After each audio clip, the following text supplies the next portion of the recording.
o tacacá caiu no gosto dos brasileiros e também de muita gente pelo mundo afora. Eu vou tomar um tacacá, dançar, curtir, ficar de boa. Pois quando chego no Pará, me sinto bem, o tempo voa. Bom, mas não no gosto literalmente, já que muita gente está procurando saber o que é tacacá. Bom, a gente aqui na região norte já sabe, né? Ele é formado basicamente por 4 ingredientes: o jambu, o camarão e 2 que têm bastante a ver com a cultura regional da Amazônia e da região norte do Brasil: a mandioca. O tacacá é um dos elementos mais representativos da culinária amazônica. E o que pode parecer exótico e excêntrico para muita gente, aqui na região norte do Brasil faz parte de tradição, história, cultura e especialmente da cadeia produtiva que contribui para movimentar a economia. Desde a pesca do camarão, ao plantio e colheita do jambu e também da mandioca, até a produção desses elementos e também para fazer com que ele chegue a tantos lugares aqui em Belém e também em outras cidades aqui do estado do Pará, onde a gente pode encontrar essa verdadeira iguaria.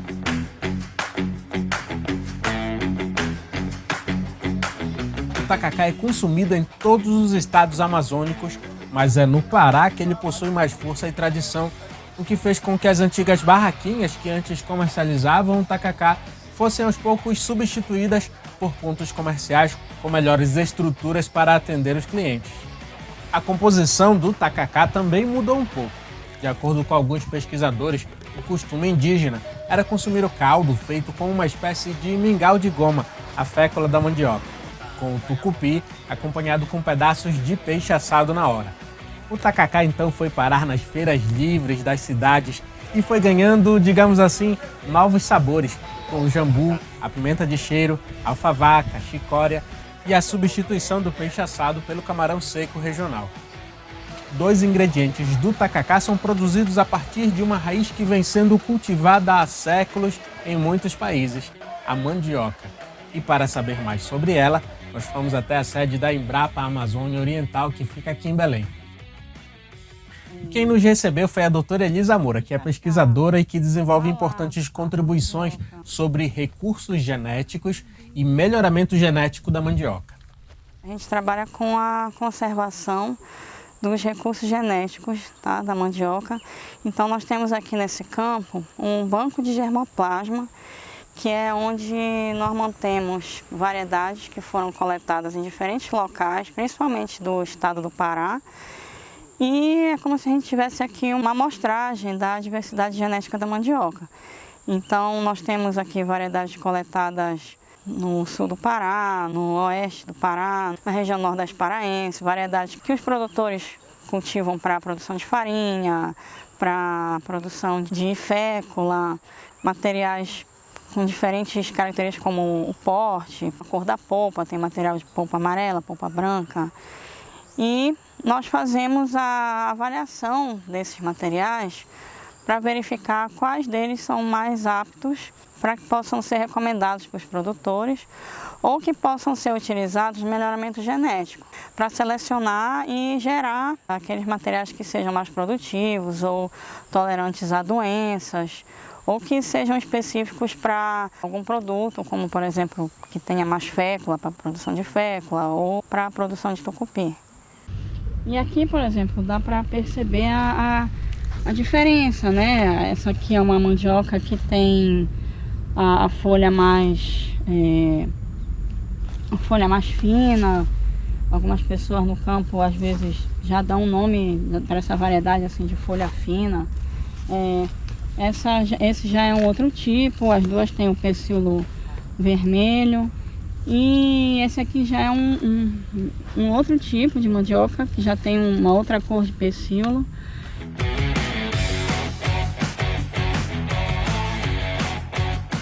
A mandioca, historicamente, é base da alimentação de populações tradicionais da América do Sul.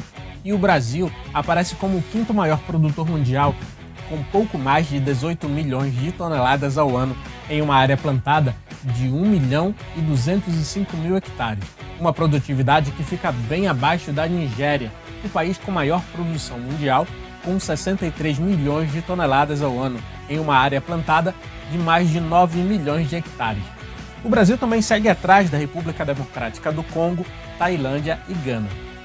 Por aqui, a região norte é responsável por 35% da produção nacional e o Pará aparece como o maior produtor, com mais de 4 milhões de toneladas ao ano, em uma área plantada de mais de 277 mil hectares.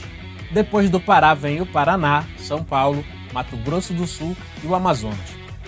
A mandioca possui vários cultivares e cada tipo específico serve para um produto final, seja para a goma, a farinha, o tucupi ou as folhas, que são o principal ingrediente da maniçoba. A mandioca é uma espécie chamada Maniote esculenta. E dentro dessa espécie, como a mandioca ela tem origem na Amazônia, ela foi domesticada pelos povos pré-colombianos, pelos povos que já existiam aqui na região da Amazônia antes da colonização portuguesa. Um dos fatores que faz com que a culinária da Amazônia seja considerada para muita gente como exótica é o consumo da mandioca brava, já que tanto as raízes quanto as folhas têm alto teor de ácido cianídrico, elemento que é extremamente tóxico. Mas desde muito tempo, os humanos descobriram que seria possível retirar a toxicidade e poder consumir a mandioca com segurança. O que tem na raiz da mandioca são os compostos cianogênicos, que quando esses compostos cianogênicos são expostos ao ar, eles produzem esse veneno que é o cianeto, que é altamente letal, dependendo da dose. A mandioca originária era um cipó, né?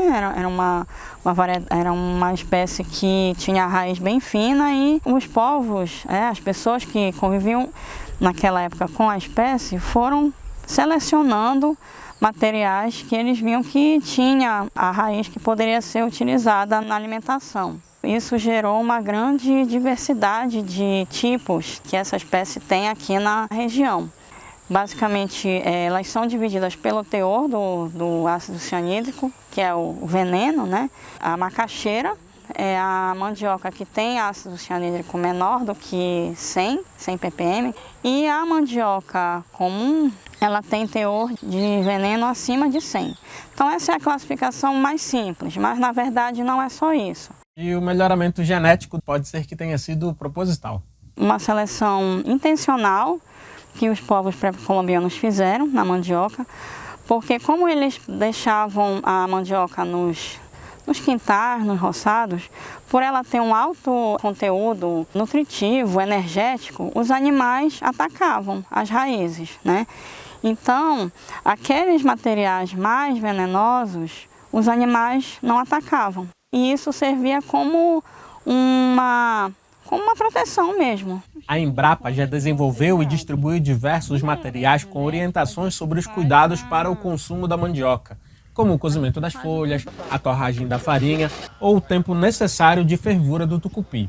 Existem trabalhos que são para verificar se elas são tolerantes a doenças, né? Se elas têm alguma tolerância a bactérias ou a fungos, que são os principais problemas da mandioca aqui na região da Amazônia.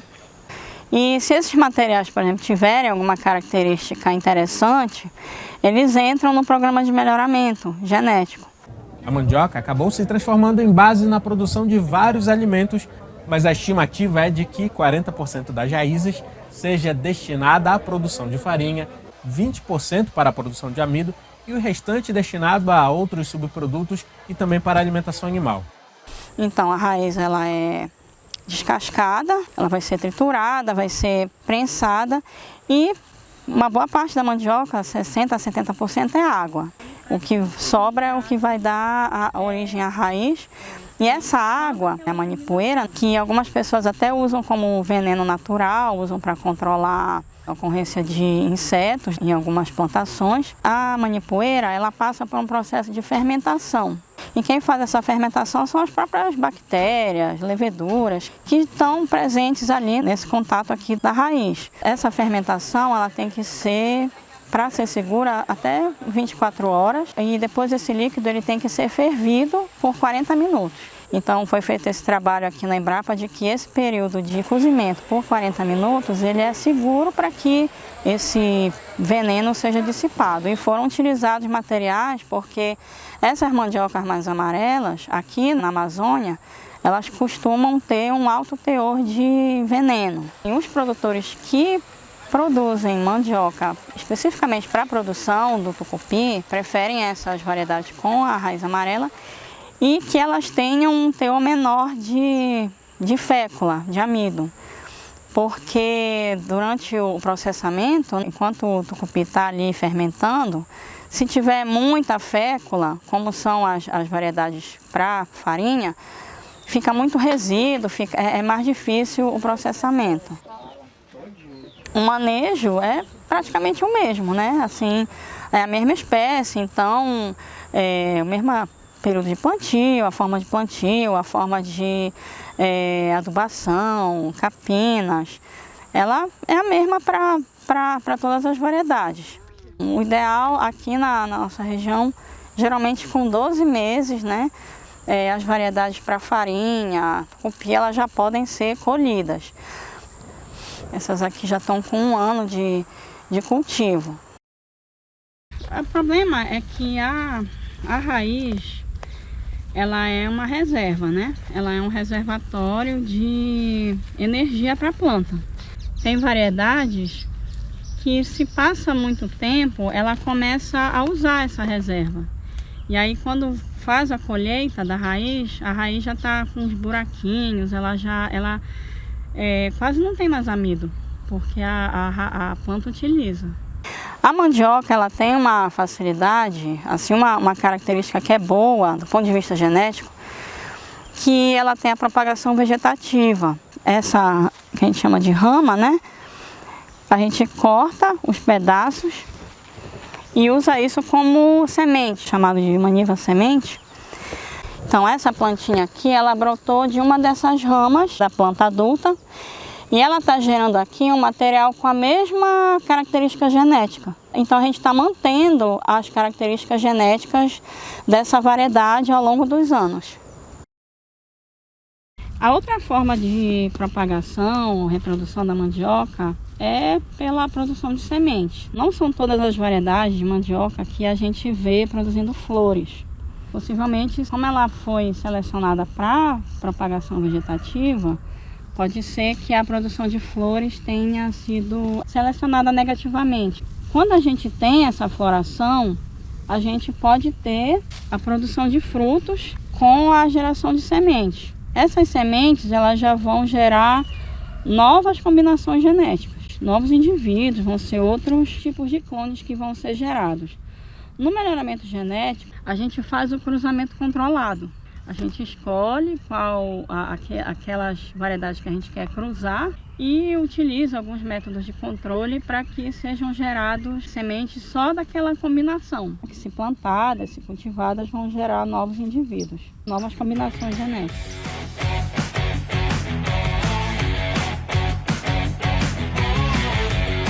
E ainda falando de pesquisa científica relacionada aos ingredientes do tacacá, a gente veio até Belém, no Parque de Ciência e Tecnologia do Guamá, onde fica o espaço de inovação que abriga o Labtecs, Laboratório de Tecnologia Supercrítica. Aqui a gente vem falar sobre um elemento importante, a Quimella oleracea, que é o nome científico da erva que causa o famoso tremor na língua, o jambu. Ele é bastante conhecido no norte do Brasil, mas pode ser encontrado em toda a América do Sul e também na ilha de Madagascar e no Sudeste Asiático. A história do jambu, ela tem algumas divergências, começando desde o nome científico dele. Alguns cientistas preferem chamar ele de Quimella oleracea, outros de Spilanthes oleracea, Spilanthes aquimella. Também existe essa divergência quanto à origem dele. Se diz que a origem dele é amazônica mesmo, mas ele tem uma ocorrência muito grande, principalmente na Ásia e na África. Nesses outros países ele é utilizado estritamente como medicamento, né, uma planta medicinal, e para cosmético. Como alimento mesmo ele só é utilizado aqui na Amazônia. E aqui no Labtex foi desenvolvido esse equipamento, que é responsável pela produção de altas quantidades de óleo de jambu, extraído a partir de altos níveis de pressão. A responsável pelas pesquisas é a Ana Paula Silva, que é aluna do doutorado em Ciência e Tecnologia de Alimentos e que já tem um longo histórico de pesquisas com o jambu. Eu venho trabalhando com jambu desde o mestrado, avaliando a cultura do plantio do jambu, desde essa cadeia produtiva dele, desde o plantio até agora no doutorado, já desenvolvimento de produto, do processo, até testes biológicos, avaliação dele na aplicação biológica, como é o extrato.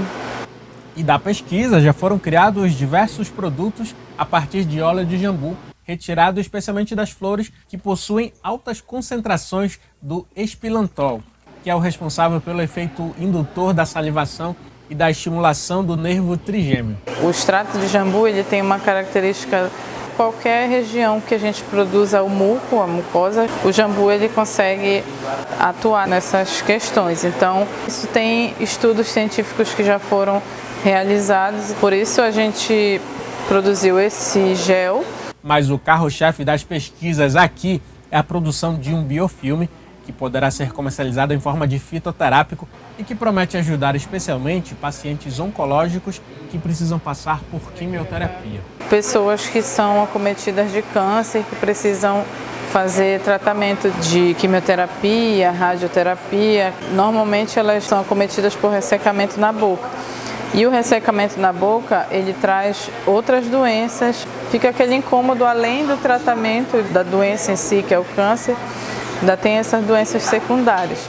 Levando em consideração a questão da produção de mucosa, nós desenvolvemos um filme que é chamado de filme orodispersível, que a pessoa coloca na boca, ele se dissolve automaticamente, auxilia a pessoa na produção de saliva e, ao mesmo tempo, ajude no tratamento desses micro-organismos, das bactérias, dos fungos e além do tratamento da inflamação, que ele também tem essa ação anti-inflamatória, antibacteriana, antifúngica e analgésica também, que é o que a gente já conhece, que ele anestesia. As pesquisas já estão bem adiantadas e a proposta é de que em breve o produto possa chegar aos consumidores. Agora a gente vai entrar com os testes em humanos para que a gente veja mesmo a ação.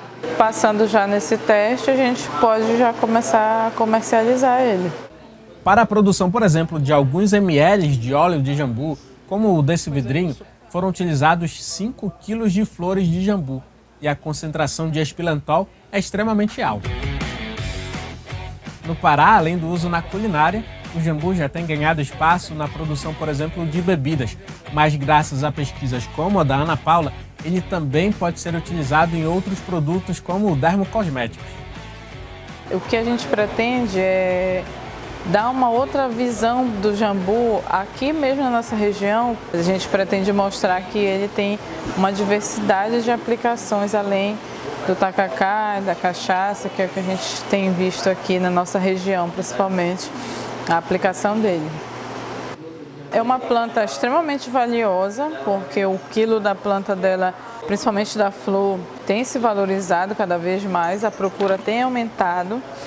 E é uma planta de cultivo muito rápido, de 60 dias a 70 dias ele já está pronto para a colheita. Então, para quem pretende investir no mercado, como pelo tempo dele, pelo valor que ele tem no mercado, pela escassez que a gente está tendo dele, que está uma corrida muito grande para desenvolvimento de outros produtos aí para fora, mercado internacional. E é uma planta que a gente pode plantar em qualquer terreno, ela não precisa de muito tratamento para o plantio, então é uma planta que vale muito a pena investir. Pesquisas científicas como o da Embrapa e do Labtex com certeza podem ajudar a incentivar o aumento da produção lá no campo e beneficiar muitos produtores, tanto familiares quanto grandes empresas, associações, cooperativas, para que essas matérias-primas possam continuar a gerar emprego e renda, não apenas no campo, mas também nas cidades. E voltando a falar sobre o tacacá é consumido não apenas na época junina, mas é nessa época que ele faz bastante sucesso. E alguns lugares, tanto em Belém quanto em outras cidades, vendem tacacá o ano inteiro. E a gente vai conhecer um dos mais tradicionais aqui da cidade de Belém. É o tacacá do Nilson.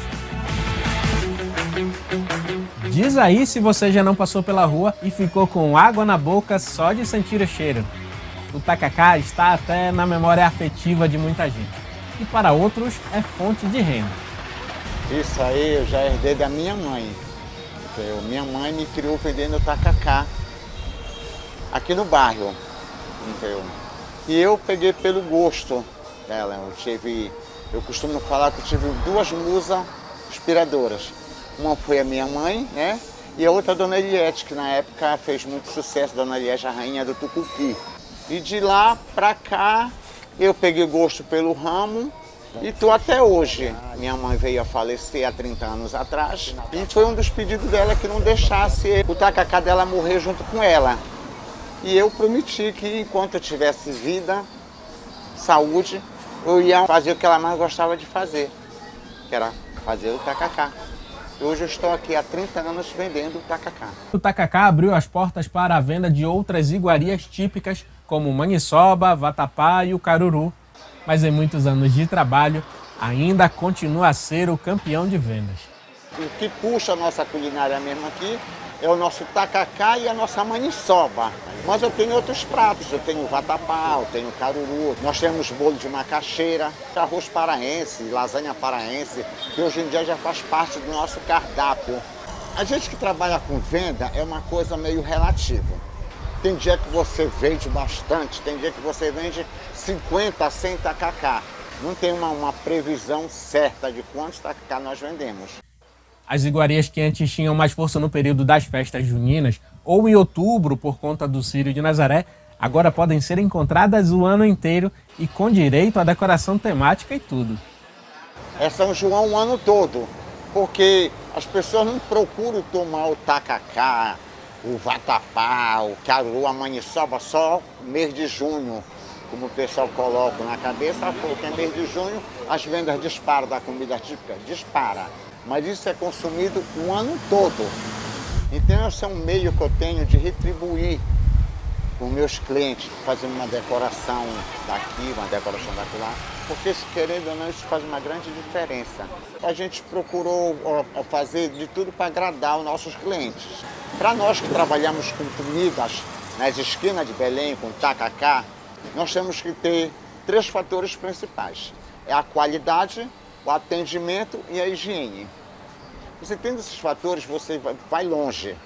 E tem até toda uma técnica para preparar o tacacá em uma sequência para a colocação dos ingredientes na cuia. Primeiramente, apesar que muita gente já tacacá de uma moda errada. O tucupi, você coloca primeiro, tá?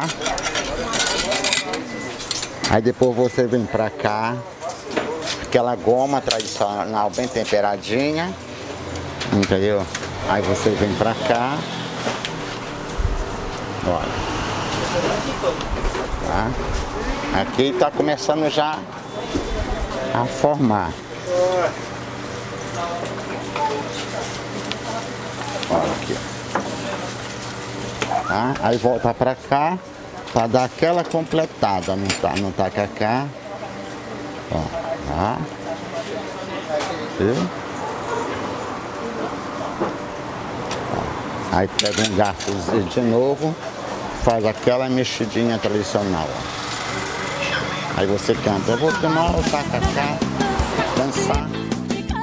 Mas será que tem algum segredo para um bom tacacá? Pena que câmara não tem cheiro. Esse aqui é um dos nossos segredos. Olha, bem chicória, bem alho, entendeu? Isso aqui que vai fazer aquele verdadeiro tacacá que vocês gostam de saborear no final da tarde. Essa aqui é aquela goma bem temperadinha, com alho, chicória, olha aí. Quer dizer, ela fica com uma outra aparência, porque a goma em si ela não tem gosto. As pessoas fazem só no alho e sal.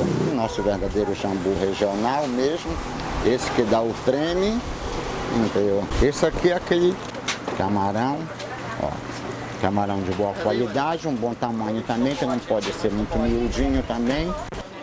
Viu? Tacacá é conhecido hoje em dia no mundo inteiro. Mas até chegar lá no tacacá do Nilson, E em muitos outros pontos de venda espalhados por Belém e nas demais cidades, o trabalho de quem está no campo, próximo ou distante das cidades, é essencial e envolve desde o cultivo, o beneficiamento e o transporte, seja de produtores familiares ou de grandes indústrias, para que essa tradição gastronômica e cultural possa se manter também e garantir a movimentação da economia com o sabor e os saberes da Amazônia. A atividade gera emprego e garante renda para muita gente. E hoje em dia eu me considero uma pessoa abençoada por Deus e Nossa Senhora, porque hoje em dia eu estou podendo gerar empregos. Eu tenho onde a pessoa que me fornece o jambu, eu tenho a pessoa que me fornece o camarão, eu tenho a pessoa que me fornece o cheiro verde, a chicória, o alho, os temperos, tudinho. Então quer dizer, isso tudo gera renda e emprego. Centenas de pessoas produzindo para chegar na minha mesa e da minha mesa eu poder oferecer um produto de boa qualidade para os meus clientes.